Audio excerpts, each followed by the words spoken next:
어서 오십시오. 수요신앙 강좌 1기 말씀 씹고 듣고 맛보고 즐기자 두 번째 시간에 오신 여러분들을 환영합니다. 우리 좀 내려와 봤는데요. 아늑한 느낌은 드는데 또 약간 비좁은 것 같은 그런 느낌도 살짝 들고요. 여러분도 어떠신가요? 책상이요. 책상이 있으면 좋을 것 같으시죠? 제가 그 생각을 했는데 오늘 한번 피드백을 들어보고 그렇게 하기로 말씀을 나눴습니다. 제가 다음 주에는 그러면은 책상을 좀 준비해가지고 여러분들 의자에 소외되시지 않나요? 소임실로 갈까요? 아예? 위로 올라갈까요? 네, 어쨌든 좋은 방법을 택해가지고 저희 같이 해보도록 하겠습니다. 오늘은 2강인데요. 설교를 어떻게 들을 것인가 라는 그런 제목으로 말씀을 좀 여러분들과 나눠보려고 합니다. 제가 생각한 것보다 화면이 굉장히 작게 나왔는데 걱정하지 않으셔도 됩니다. 모든 것은 여러분 손에 들린 핸드아웃에 다 있습니다. 제가 다 말씀드릴 거니까 너무 걱정하지 마시고 참여해 주시면 감사하겠습니다. 설교라고 하는 것은 사실은 지난 시간에도 말씀드렸지만 너무나 여러분들께 친숙한 것이고 익숙한 것이고 언제나 들으시는 것이고 주일마다 설교 들으시고요. 또 여기 계신 분들 중에 많은 분들은 새벽마다 매일마다 말씀 들으시고 계시고 그래서 이 설교를 듣는다는 것이 굳이 어떻게 들을 것인가라는 질문까지 필요한 건가 이런 생각을 하실 수가 있습니다. 사실 이 설교라고 하는 것은 말씀을 이해하는 가장 쉬운 방법입니다. 보시면은 지금 제가 제목 밑에다가 어떤 설교 듣기에서 어떤 설교 듣기로 라고 적어놨는데 제가 요거는 살짝 건너뛰고 일단 진행을 하겠습니다. 여러분께서 다 들으시고 난 다음에 요 부분을 채워 넣어 주시면 될 것 같아요. 자, 그 다음 단락으로 가보시면 설교는 말씀을 이해하는 가장 쉽고 가장 빠르고 가장 어떤 말이 들어가면 좋을까요? 해석이요. 가장 해석 방법은 약간 말이 이상한데요, 선생님. 하나로 내려왔습니다. 설교는 말씀을 이해하는 가장 쉽고 가장 빠르고 가장 놀라운 나오셨고요. 좋은 나오셨고요. 쉬운은 여기 있고요. 네, 효과적인 좋습니다. 지금 말씀하신 내용 아무거나 적으셔도 괜찮습니다. 좋은 거라면 다 괜찮은데 제가 생각했던 답은 좋은이었는데요. 아무거나 들어가도 괜찮습니다. 네, 권사님 이렇게 맞추신 환호를 지금 해주셨는데 쉽고 빠르고 좋고 그 외에도 여러분 말씀해 주신 대로 효과적이고 놀랍고 아주 좋은 방법입니다. 우리 거기 보시면 누가복음 말씀을 제가 하나 인용해 놨는데 이렇게 적혀 있습니다. 그들이 서로 말하되 길에서 우리에게 말씀하시고 우리에게 성경을 풀어주실 때에 우리 속에서 마음이 뜨겁지 아니하더냐라고 그렇게 말씀이 적혀 있죠. 바로 글로바와 그 친구가 예수님을 만나고 예수님의 말씀을 들은 후에 했던 반응이었습니다. 사실 예수님께서 우리에게 말씀을 전해주시고 설교자가 여러분들께 설교를 연구해가지고 말씀을 전해드릴 때 그 말씀을 여러분이 이해하시기가 가장 편하고 좋습니다. 아주 쉬운 방법입니다. 가장 편한 방법입니다. 그런데 제가 왜 오늘 여기에서 설교를 어떻게 들을 것인가에 대해서 말씀드리느냐 하면 여기에서 우리가 조금 오해를 할 수가 있기 때문입니다. 설교를 듣는 게 가장 쉽기 때문에 노력을 기울이지 않으실 수가 있어요. 설교자의 설교 실력이 뛰어나면 뛰어날수록 여러분들께서 노력을 덜 기울이실 수 있습니다. 말씀을 듣는데 말씀이 귀에 딱딱 꽂혀요. 매주마다 우리의 심령을 막 울리면서 막 내 삶에 있는 상황들에 그냥 쫙쫙 적용되는 이런 말씀이 전달되게 되면 여러분들께서 그 설교를 들으실 때 좋구나 이렇게 하면서 그냥 계속 들으시기만 할 수가 있습니다. 그런데 키에르케고르라고 하는 실존주의 철학자이자 신학자인 사람은 뭐라고 표현을 했느냐 하면 예배의 주역은 하나님이 아니라 누굴까요? 설교자일까요? 예배의 주역은 우리다. 정확하게 맞추셨습니다, 권사님. 우리다가 정답이 되겠습니다. 예배의 주역은 하나님이 아니라 우리다라고 그렇게 이야기합니다. 이 이전까지 케르케고르가 이 말을 하기 전까지 사람들에게 많이 유통되어 있었던 예배에 대한 생각이 뭐냐면 예배라고 하는 것은 앞에서 설교자가 하는 이야기들을 청중들은 그냥 관객이 되어서 이렇게 듣는 거다라는 것이 일반적인 생각이었어요. 그런데 케르케고르가 그 입장을 완전히 전복을 시키는데 뭐라고 얘기하느냐 하면 예배는 하나님이 설교자를 통해서 공연하는 것을 강대상 위에서 공연되는 것을 청중들이 그냥 보고 즐기는 것이 아니고 거꾸로 청중들이 하나님 앞에서 예배를 드리는 것이고 청중들이 배우이고 그 예배를 하나님께서 관객으로서 보고 계시는 것이다라고 완전히 입장을 뒤집었습니다. 사실 예배가 그런 거잖아요. 예배가 우리가 가서 거기서 오늘도 좋은 말씀 하나 어디 한번 보자 이러면서 거기서 그걸 구경하는 게 아니거든요. 하나님이 오늘도 나타나셔서 우리를 위해서 어떤 쇼를 해주시나 이거를 기대하는 게 아니거든요. 예배라고 하는 것은 우리가 그 자리에 가서 우리 마음을 하나님 앞에 올려드리면서 하나님 앞에서 우리가 재롱잔치를 하는 게 사실은 예배입니다. 그래서 키에르케고르가 이런 말을 했기 때문에 우리가 알 수 있게 되는 것은 뭐냐면 예배에 우리가 조금 더 능동적인 역할을 해야 되겠구나. 우리가 제가 인터넷에서 어떤 내용을 읽었냐면 그런 얘기를 하더라고요. 이 키에르케고르의 말을 인용하면서 만약에 우리가 주연 배우들이라면 예배의 주연 배우들이 우리고 그 관객이 하나님이시라면 우리가 예배 드릴 때 어떤 마음가짐으로 나아가야 하는가 이런 얘기를 하면서 이런 예시를 듭니다. 여러분들은 연극 공연에서 무대에서 배우들이 나와 있는데 자기 차례가 아니라고 핸드폰 켜고 카톡하고 있는 그런 연극을 구경하러 가시겠습니까? 이런 질문을 합니다. 무슨 말씀인지 이해되시죠? 만약에 하나님의 입장이시라면 우리 성도님들이 내 예배가 아니라는 이유로 내 차례가 아니라는 이유로 그냥 마음 편하게 앉아있는 그런 예배를 하나님이 기쁘게 받아주실까라는 이제 그런 질문을 던지는 건데 사실은 이 예배 속에서 그리고 설교 속에서도 우리가 굉장히 적극적으로 거기에 역할을 하고 나서야 된다는 겁니다. 그 말의 의미는 여러분들 다 대표 기도를 하셔야 된다 그런 뜻이 아니에요. 물론 그러시면 더 좋겠지만 그러셔야 된다는 뜻이 아니라 예배 자리에 앉아 계시면서도 또 설교도 마찬가지인데 설교를 듣고 계시면서도 그 설교에 여러분께서 능동적으로 인터랙티브하게 반응을 하셔야 된다는 것입니다. 사도행전 말씀이 이렇게 적혀 있습니다. 그들이 이 말을 듣고 마음에 찔려 베드로와 다른 사도들에게 물어 이르되 형제들아 우리가 어찌할꼬 하거늘 이렇게 되어 있습니다.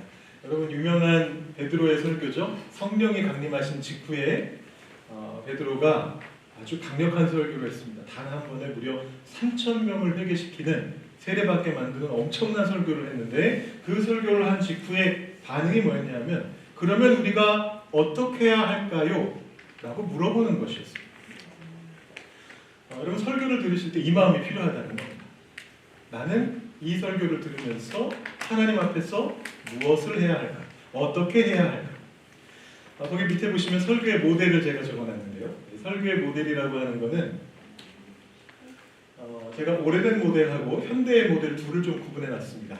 오래된 모델은 뭐냐 하면 오래된 모델이 틀렸다는 얘기는 아닙니다. 오래된 모델은 하나님께서 말씀하시고 우리는 듣는다. 이것이 오래된 모델입니다.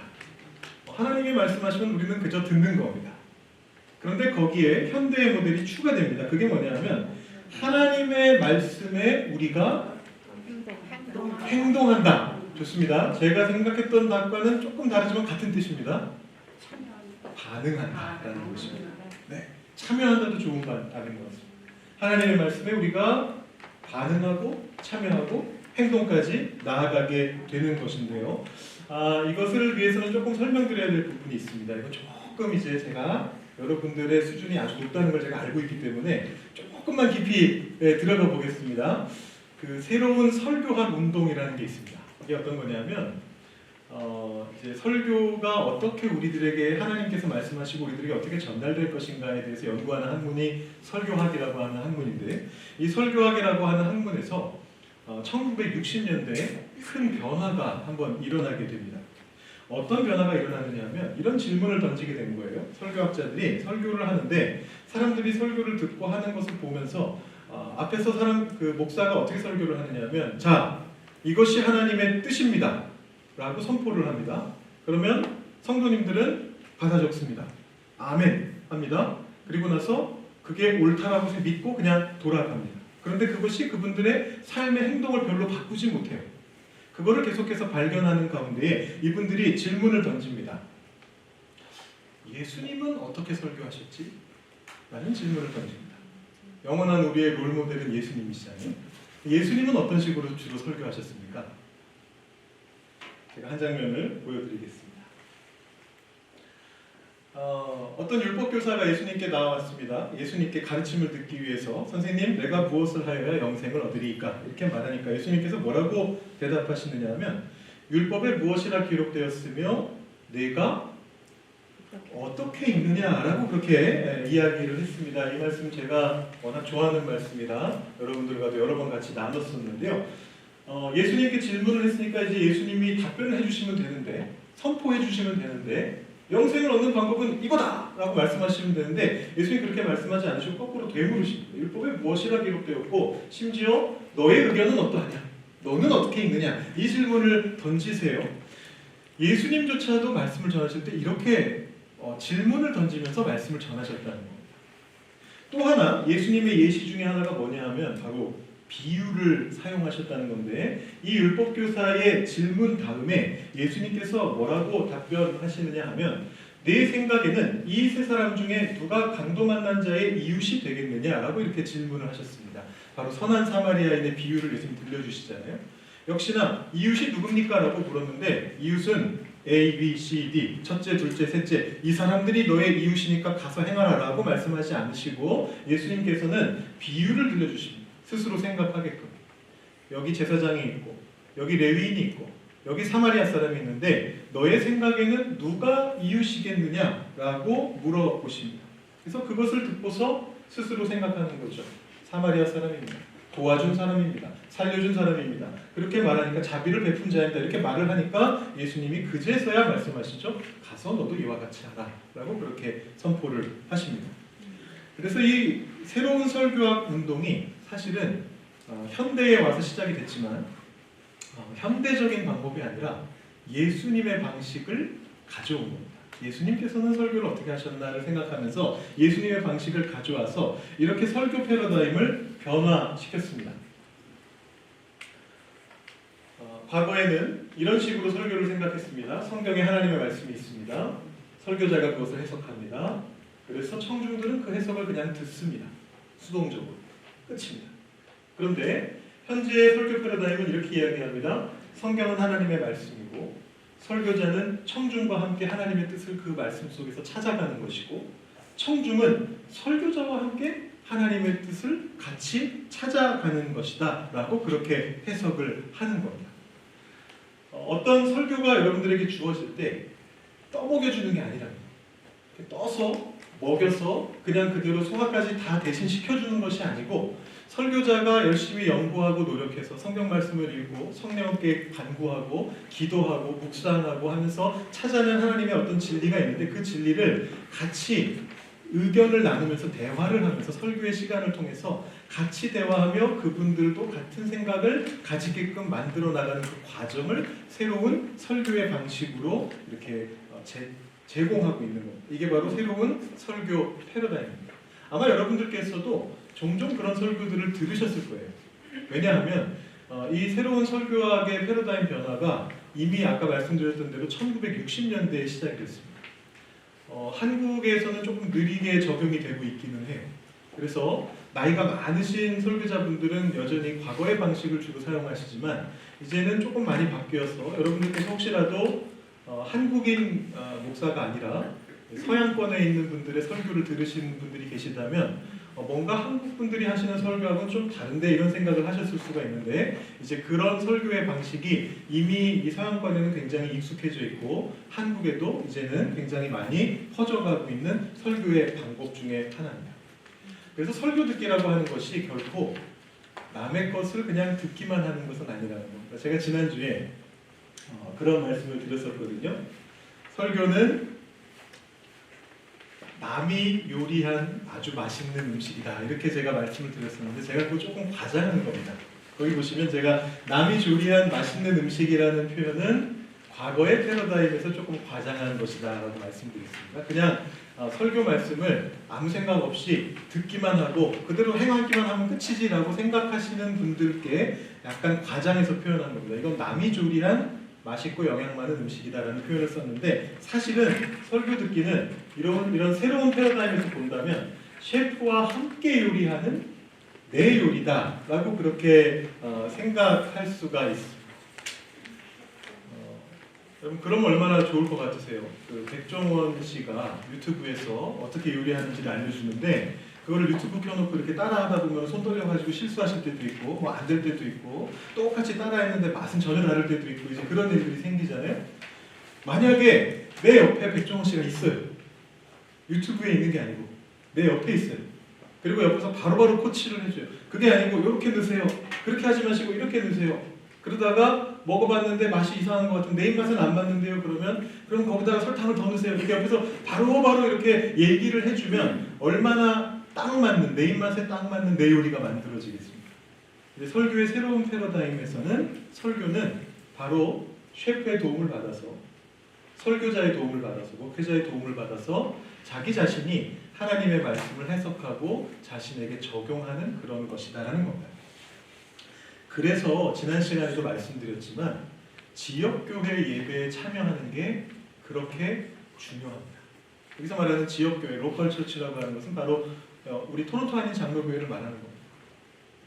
혹은 뭐 다른 교회 다니시는 분들이 있다면 다른 교회를 말하는 겁니다. 본인이 다니시는 그 교회를 말하는 겁니다. 제가 예전에 젊은 시절에 한국에서 예수전도단에 참여해 본 적이 있었습니다. 예수전도단을 제가 열심히 가서 참여한 건 아니고 화요 모임이라고 해서 예배가 있습니다. 특별 예배가 있는데 그 특별 예배에 제가 가가지고 같이 예배를 드려본 적이 있습니다.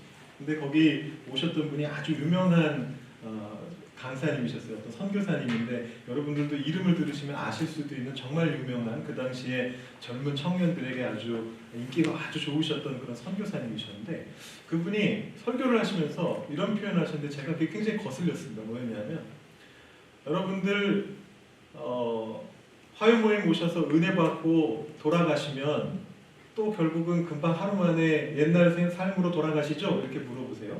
그러면서 뭐라고 표현하시느냐면 이렇게 토요일까지 그러다가 주일날 교회 가서 예배 드리시면서 조금 올라왔다가 영성이 조금 올라왔다가 다시 내려가가지고 다시 다음 주 화요 모임 때 여러분 불타오르시고 이런 표현을 쓰셨어요. 그러니까 무슨 취지였느냐 하면 화요 모임에서 은혜를 많이 받지만 삶이 바뀌지 않는다. 그게 문제다라는 얘기를 하시는 거였는데 제가 거슬렸던 부분은 어느 부분이었냐면 그 중간에 굳이 로컬 처치를 끼워 넣으셨는데 로컬 처치가 화요 모임보다는 수준이 떨어진다는 듯한 뉘앙스로 살짝 그렇게 얘기하셔가지고 그게 좀 거슬렸습니다.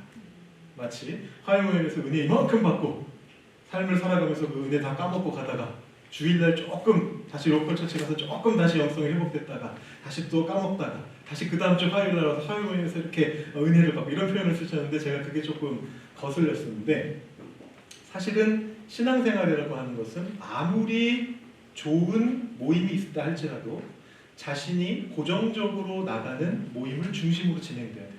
그게 로컬 처치죠. 그러니까 우리 같은 경우에는 토론토 한인 장로교회에서 설교하고 예배하고 또 여러분들께서 모임에 참여하시고 그 모임 속에서 성경을 또 연구하시고 공부하시고 묵상하시고 그것이 여러분들의 신앙의 중심이 되셔야 돼요. 로컬 처치가 중요합니다. 왜냐하면 그 로컬 처치에서 알려드리는 이야기들은 여러분의 삶하고 밀접한 관련이 있는 것들이에요. 간단히 얘기하자면 한국에서 아무리 뛰어난 목사님이 여러분들께 설교를 하신다 할지라도 그분들은 이민자의 삶을 몰라요. 하나의 그냥 구체적인 사례 중에 하나입니다. 꼭 그렇다는 게 아니라 여러분들께서 들으시다 보면은 어떤 유명한 설교자의 설교를 듣는데 그분이 또 마침 뭐 미국이나 어디에서 이민 생활을 해보셔가지고 이민자의 삶을 잘 아실 수도 있죠. 예시를 드는 것뿐입니다. 여러분들의 삶의 구체적인 상황들을 가장 잘 알고 있는 사람은 누가 뭐라고 해도 지역교회의 목회자입니다. 그리고 그 목회자와 함께 설교를 들으시면서 그 설교를 자신의 것으로 만들어 가실 때 자신의 설교, 자신의 말씀이 될 수 있습니다. 좀 더 쉬워집니다. 그래서 거기 지역교회 예배 참여의 중요성 거기 부분에 똑같이 내 요리라고 적으시면 됩니다. 우리의 제목에도 내 요리라고 적으시면 되고 지역교회 예배 참여의 중요성도 내 욕이라고 적으시면 됩니다. 쉽게 말하면 백종원 씨는 내 옆에 없어도 나한테 요리를 가르쳐주는 내 어머니는 내 옆에 계신 거예요. 이 어머니께서 백종원 씨보다는 요리 실력이 조금 떨어지실 수는 있어도 저보다는 월등히 뛰어나신 분이 계셔서 그분과 함께 대화하면서 내 입맛에 가장 맞는 요리를 만들어가는 것이 로컬 처치에서 설교를 듣는 것이다 라고 그렇게 생각하시면 될 것 같습니다.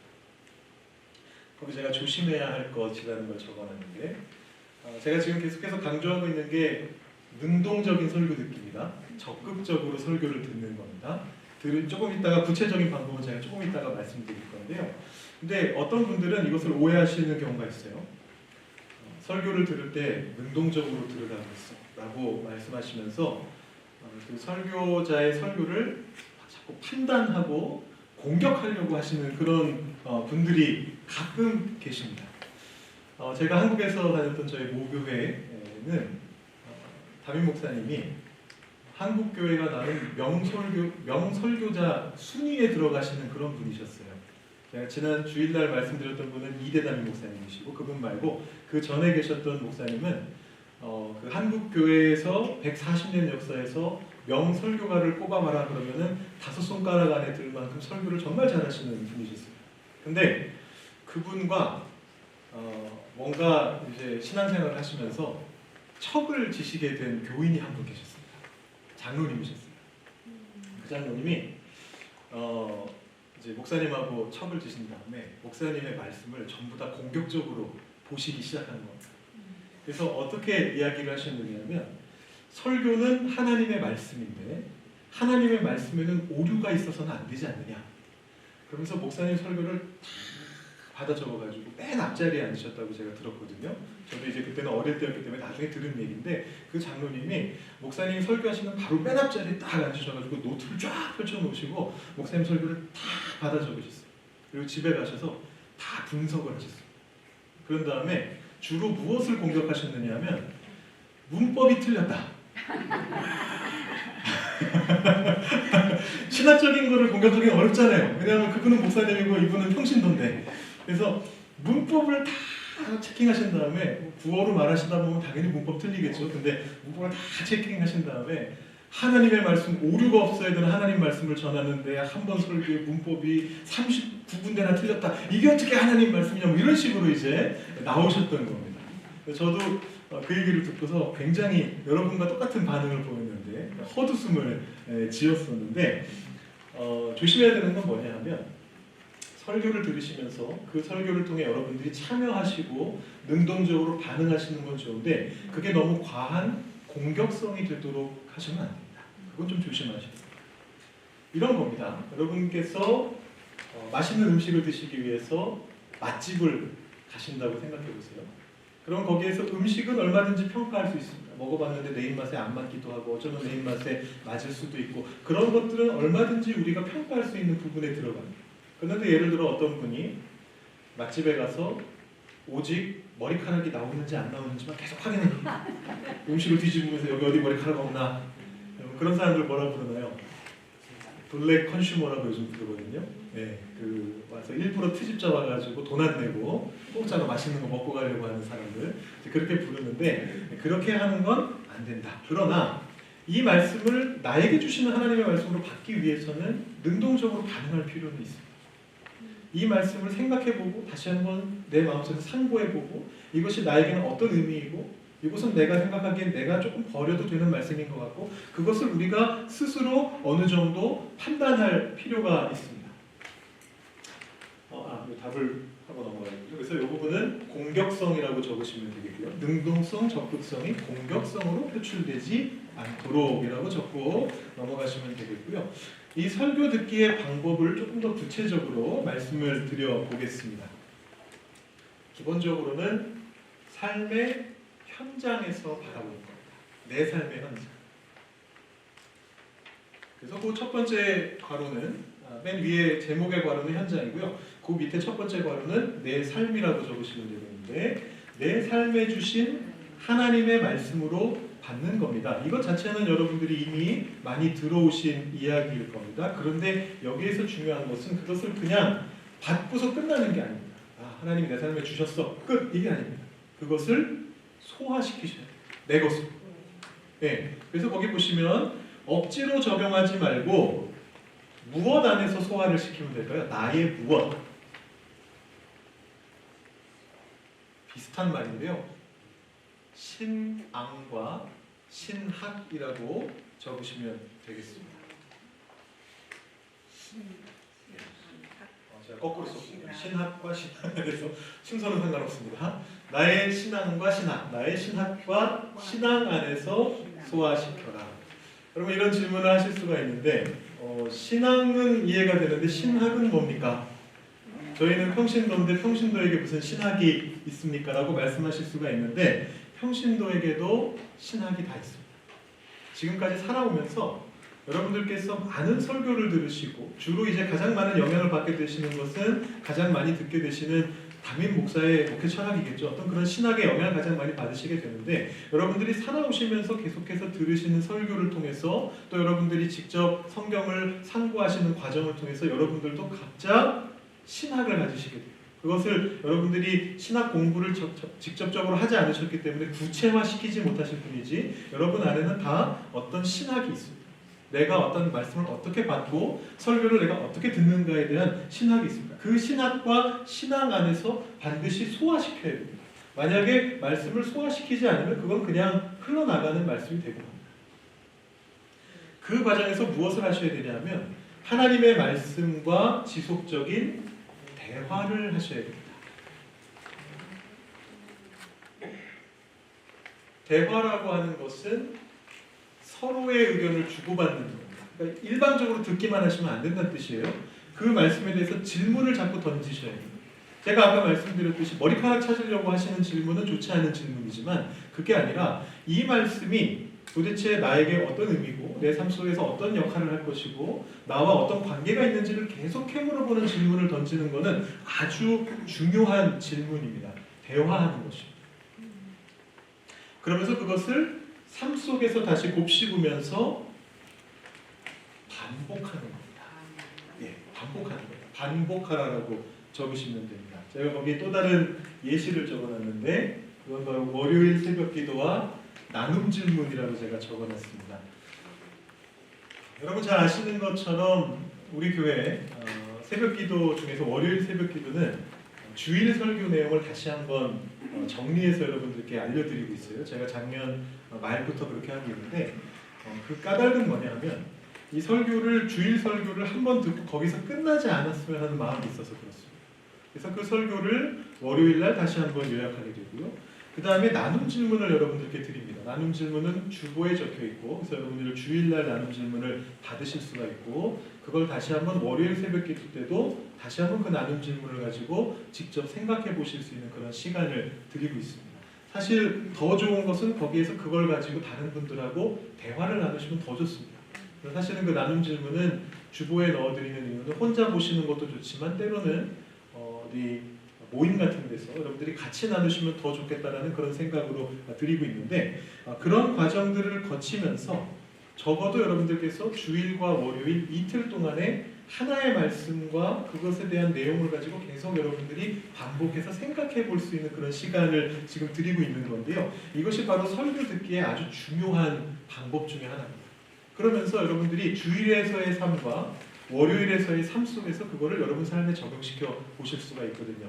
많은 분들은 주일의 삶과 월요일의 삶이 굉장히 다릅니다. 주일의 삶은 주로 교회에서 벌어지고 월요일의 삶은 여러분들의 삶의 공간에서 벌어지거든요. 그 두 가지 삶 속에서 여러분들이 한 말씀을 가지고 다시 한번 생각해보고 곱씹어보고 내 삶 속에서 그게 어떻게 적용될 건가를 고민해 보실 수 있게 하는 어떤 그런 도구로서 이 월요일 새벽 기도와 나눔 질문을 제가 여러분들께 제공해드리고 있습니다. 그래서 자신의 삶의 현장 안에서 이것을 이런 식으로 소화시키고 대화하고 반복적으로 그것을 계속 생각하면서 그것을 삶 속에 적용해 보는 것입니다. 이렇게 말씀을 드리면 그래서 구체적으로 뭘 어떻게 하라는 건가라는 생각이 드실 수 있을 것 같아서 제가 한번 예시를 가져와 봤습니다. 이 예시는 제가 그냥 한번 뽑아본 건데요. 여러분 설교를 들으시다 보면 이방인을 주제로 하는 설교를 들으시게 되는 일들이 종종 생기실 거예요. 성경 말씀 중에 그런 말씀들이 많이 있습니다. 율법에 보면 너희는 나그네를 대접하라 그런 율법들도 있고, 혹은 또 뒤로 가면 아까 말씀드렸던 누가복음 같은 데서 선한 사마리아인처럼 지나가는 사람을 어떻게 그 사람을 돌볼 것인가 이런 이야기들도 나오고, 여러 가지 말씀들을 보다가 이방인 주제의 말씀으로 설교를 하게 되는 경우가 있습니다. 자, 그때에 자신의 삶의 자리가 어떠냐에 따라서 반응이 전혀 달라질 수가 있습니다. 예를 들어 우리들은 대부분 이민자들이지 않습니까? 이민자들의 입장에서는 이방인들에게 감정이입을 자연스럽게 할 수밖에 없습니다. 그렇지 않나요? 왜냐하면 우리가 이방인의 삶을 살아봤으니까, 이 땅에서 이방인으로 살아봤거든요. 그렇기 때문에 이방인 입장에 감정이입을 합니다. 그리고 하나님께서 그 오랜 옛날의 구약 시대에도 막 종도 있고 노예도 있고 하던 그 시절에도 이방인들을 대접하라라는 그런 명령을 율법 속에 내리신 걸 보면서 위로를 받습니다. 역시 하나님은 이런 위로를 받습니다. 거기서 멈추지 않고 이민자들의 스테이터스에서 우리가 뭘 할 수 있느냐면 연대를 하게 됩니다. 이 연대라고 하는 것은 나도 이민자고 또 다른 어떤 이민자가 있다면, 또 다른 어떤 이방인이 있다면 그 이방인이 나와 같은 아픔을 겪고 있을 거라는 걸 충분히 유추할 수 있잖아요.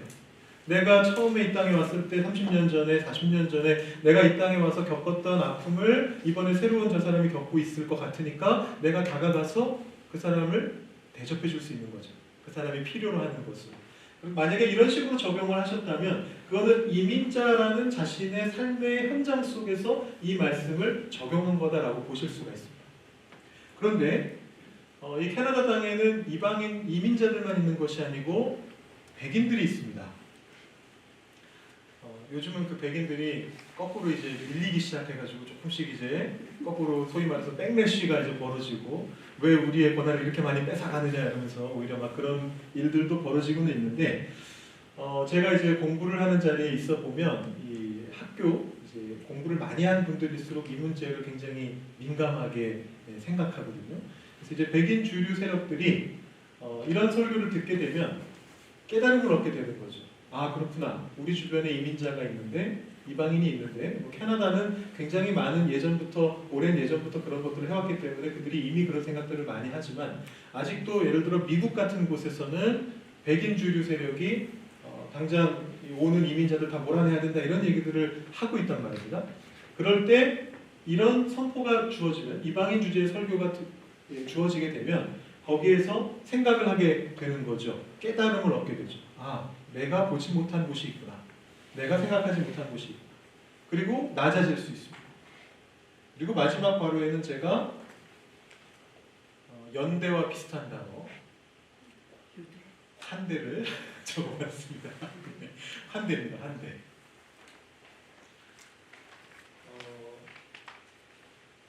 백인 주류 세력들 입장에서는 본인들은 이방인인 건 아니잖아요. 그렇다면 본인들이 그 말씀을 적용할 수 있는 방법은 이방인들을, 이민자들을 마음을 열고 환대하는 방식으로 적용할 수 있습니다. 그건 그들의 삶의 현장이 그러하기 때문에 그렇게 주어지게 되는 거죠. 지금 여기에서는 여러분들께 예시를 들어드리기 위해서 의도적으로 좀 큰 어떤 삶의 자리를 말씀드리고 있습니다. 이민자라던가 주류 세력이라던가. 그런데 더 구체적인 적용을 할 수 있으면 그것도 조금 이따 말씀드릴게요.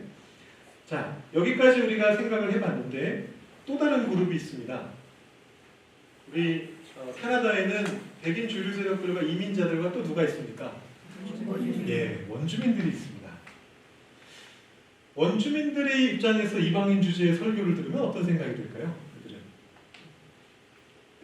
그들에게 있어서는 다 이방인이거든요. 백인 주류 세력들도 이방인입니다. 이 사람들도 어디선가 몇백 년 전에 어디선가 이 땅으로 쳐들어와서 자기들의 자리를 다 몰아낸 사람들이죠. 사실 원주민들이 그래서 사실 그 선교하기가 너무나 어렵습니다. 상처가 너무 커서.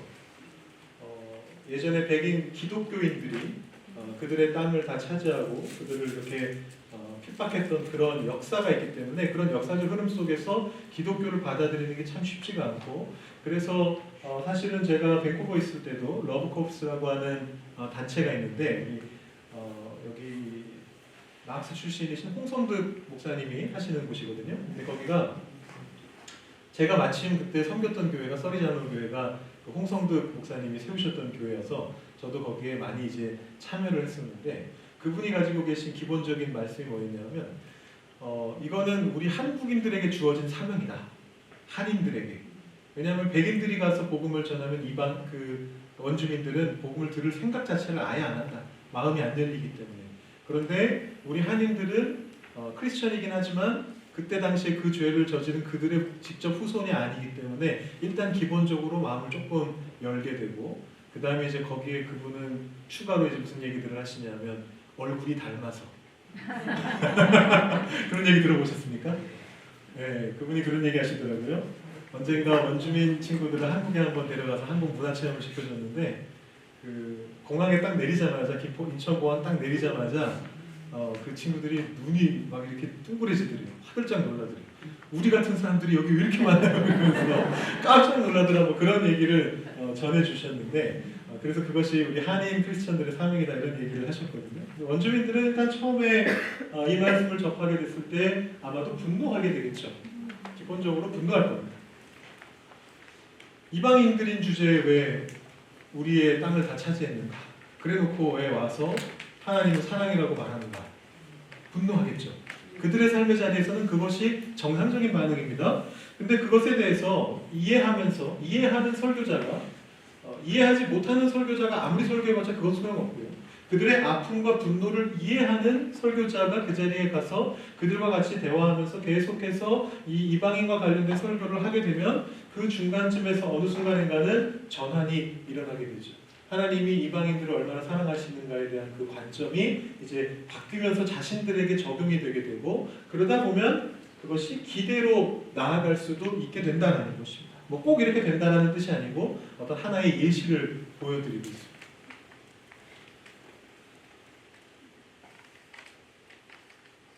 제가 지금 세 가지를 말씀드렸는데 이민자들은 이방인 주제의 설교를 들으면서 내 얘기다 라고 생각하면서 나아가서는 내 주변에 있는 이민자들을 도와야지 이렇게 갈 수 있다는 말씀을 드린 거고 백인 주류 세력들 같은 경우에는 그럴 수 있구나 우리가 생각 못한 이런 부분이 있구나 그러면 나는 이런 것들을 할 수 있겠구나 라고 나아갈 수 있다고 말씀드린 거고요. 또 마찬가지로 원주민들 같은 경우에는 이 두 그룹에서는 생각해보지 못한 일이 또 벌어지고 있고 그것에 따라서 이분들도 본인들의 삶 속에서 계속 고민하고 노력하다 보면 설교를 계속 듣다 보면 전환과 기대까지도 나아갈 수 있다는 예시를 말씀드린 건데 여기에서 끝나지가 않습니다. 왜냐하면 우리가 이방인 주제의 설교를 들을 때 가장 먼저 떠오르는 것은 이민자들인데 그건 우리가 이민자들이기 때문이죠. 사실은 이 범주가 아닌 다른 범주도 얼마든지 존재할 수가 있습니다. 이방인과 관련된 삶의 경험 속에서 대표적인 예시가 어떤 그룹에서 이방인으로서 타자화되고 배제되는 어떤 그런 경험입니다. 이런 경험은 어느 그룹에서나 일어날 수 있거든요.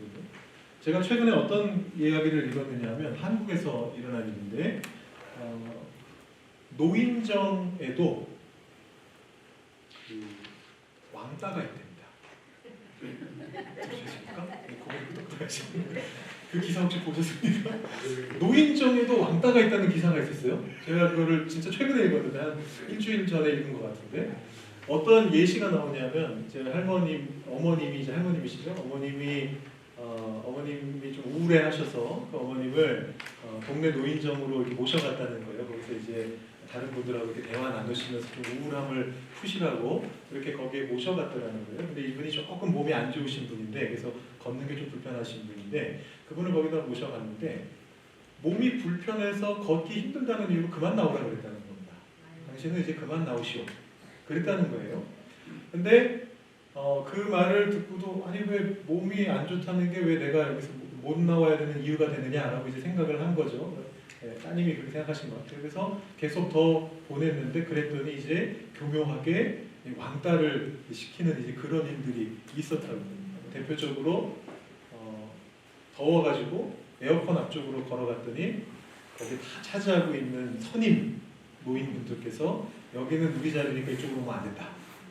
네, 뭐 이런 일들을 뭐 하셨다는 거예요. 그래서 오히려 그 우울증이 더 악화되셔가지고 이제 그 자녀분들이 너무나 죄송해하는 우울증을 좀 해결하기 위해서 보내드렸는데 오히려 그것 때문에 우리 어머니가 더 힘들어지셨다. 이제 그런 이제 이야기를 하는데요. 이 왕따라고 하는 거는 한국 사회에서 굉장히 유명한 일인데 보통 젊은 학생들이 벌이는 일이라고 생각하기 쉽지만 사실은 삶 속에서 우리가 많이 경험할 수 있는 일입니다. 어떤 집단에서나 다 벌어지죠. 친하고 가까운 관계 속에서 다른 사람이 그 자리로 들어가게 됐을 때 그 사람을 자꾸만 배제시키려고 하는 그런 태도가 뭐 의도적이든 의도적이든 않든 그런 일들은 계속해서 벌어지게 되거든요. 근데 내가 만약에 그 경험을 한 사람이다. 그러면 이방인에 대한 이 말씀이 전혀 다르게 들릴 수 있겠죠. 그러면 그분은 이민자가 아니라 할지라도 백인이라 할지라도 나를 이방인이라고 생각하면서 그 말씀 속에서 감정이입하고 듣게 될 수 있는 거예요. 반대로 내가 이민자라 할지라도 거꾸로 깨달음을 느끼게 될 수도 있는 거죠. 어떤 공동체 안에서, 어떤 교회 안에서, 아니면 어떤 노인정 안에서, 어떤 곳에서 내가 지금까지 별 생각 없이 나랑 친한 사람들하고만 대화하고 지냈는데 그 과정에서 상처받은 사람이 있을 수 있겠구나. 거기까지 이제 깨달음이 가게 되면 그 다음에는 나 자신 한 대로도 나아갈 수 있는 어떤 그런 계기가 만들어지는 것이죠. 그래서 전부 다 지금 제가 예시로 말씀드린 건데 우리 삶의 구체적인 어떤 상황들과 현장들 속에서 우리가 그 말씀을 어떻게 적용하느냐에 따라서 같은 말씀도 전혀 다른 말씀이 될 수가 있습니다. 그리고 그것을 돕는 역할이 로컬 처치 목회자에게 있는 겁니다.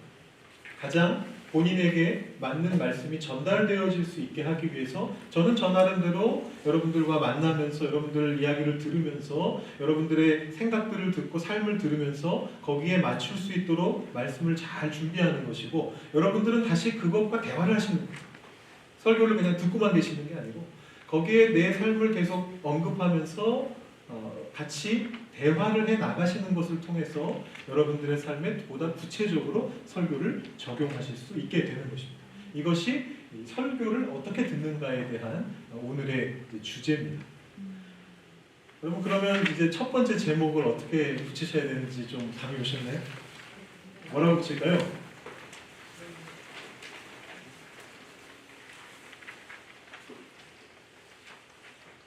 첫 번째 괄호를 알려드리면 두 번째 괄호는 여러분들이 반드시 맞추실 수 있습니다.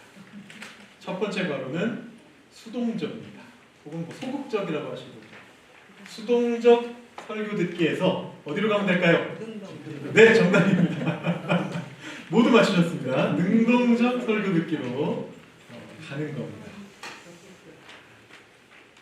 지금 시간이 한 10여 분 남아 있는데요. 간단하게 워크숍을 조금 해보면 좋을 것 같아요.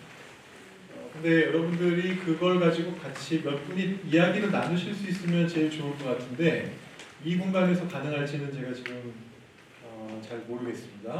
여러분들이 불편해하실 수도 있을 것 같기는 하고 시간도 약간 애매하긴 하고 근데 일단 한번 워크숍 주제를 먼저 한번 보시고 질문에 대해서 먼저 한번 생각해봐 주시면 좋을 것 같은데요. 제가 이번에는 청지기에 대한 설교를 준비해 봤는데 아주 짧은 설교를 한번 준비해 봤습니다. 지금 이 시간에 저희가 막 설교를 다 듣고 가능할 수는 없기 때문에 엑기스만 한 달락으로 제가 정리해가지고 설교를 하나 적어놨습니다. 제가 한번 읽어드려 볼까요? 요셉 이야기입니다. 성실하게 일한 요셉은 보디발의 신뢰를 받아 그의 집안의 모든 대소사를 관장하는 가정총무의 자리에 오릅니다. 그런 그에게 주인 보디발의 아내가 유혹을 해왔습니다. 보디발의 아내는 요셉보다 윗사람입니다. 그의 유혹을 어떻게 거절할 수 있을까? 요셉은 자신이 보디발의 집안 모든 일에 관여할 수 있으나 주인의 아내는 자신이 관여할 수 있는 대상이 아니다라고 설명하며 그 유혹으로부터 빠져나옵니다. 더 나아가 요셉은 보디발보다 더 위에 있는 하나님을 의식합니다. 이 집에는 나보다 큰 이가 없으며 주인이 아무것도 내게 금하지 아니하였어도 금한 것은 당신뿐이니 당신은 그의 아내이니라. 그런즉 내가 어찌 이 큰 악을 행하여 하나님께 죄를 지으리까? 보디발이 아니고 하나님께 죄를 짓는다라고 이야기를 하죠. 하나님을 의식하고 있다는 뜻이고요. 더 이상 과거에 교만한 요셉은 없습니다. 요셉은 하나님의 뜻을 따라 청지기의 삶을 사는 존재로 성장했습니다. 라는 아주 짤막한 설교문을 하나 제가 적어두었습니다. 여러분 한번 이 말씀을 보고 묵상하시고 대화하시면서 두 가지 질문에 답해 보시면 좋을 것 같습니다. 여러분의 삶의 현장에서 여러분이 가지고 있는 이런 어떤 청지기 의식, 내가 하나님의 청지기로서 하나님의 뜻을 따라야 된다라고 생각했던 것과 삶의 문제가 충돌했던 사례가 있습니까? 요셉과 비슷한 경험을 하신 적이 있습니까? 라는 말을 조금 어렵게 풀어놓은 것입니다. 요거에 대해서 한번 생각하고 답을 한번 적어보시고요. 두 번째 질문은 청지기로서 여러분은 삶의 현장 각각의 곳에서 어떻게 행동하고 어떻게 살아가시겠습니까? 첫 번째 질문에 이어지는 것인데 어떤 충돌 사례를 한번 생각해 보신 다음에 그렇다면 내가 거기에서는 어떤 식으로 행동하면 좋을까를 한번 생각해 보시라는 취지로 두 가지 질문을 드려봤습니다. 다시 한번 말씀드리지만 구체적인 삶의 자리를 적용시키셔야 됩니다. 뭉뚱그려서 생각하지 마시고요. 딱 구체적인 한 곳을 정하시면 됩니다. 가정에서 내가 내 자녀와 같이 지내는데 아니면 내가 내 남편과 같이 지내는데 거기에서 이런 청지기 의식과 문제가 같이 부딪힌 적이 있었다. 예를 들어 이런 식으로 생각해 보시는 거예요. 아니면 교회에서 아니면 여러분 교회 안에 있는 어떤 특정 공동체에서 혹은 여러분이 나가시는 어디 운동하시는 장소에서 이런 식으로 어떤 특정한 장소를 딱 지정하시고 그 삶의 현장 속에서 문제를 한번 찾아보시고 그 다음에 나는 어떻게 행동할까까지 생각해 보시면 되겠습니다. 지금부터 한 7분 정도 제가 시간을 드리고요. 여러분 직접 생각해 보시고 적어도 보실 수 있으면 좋을 것 같습니다.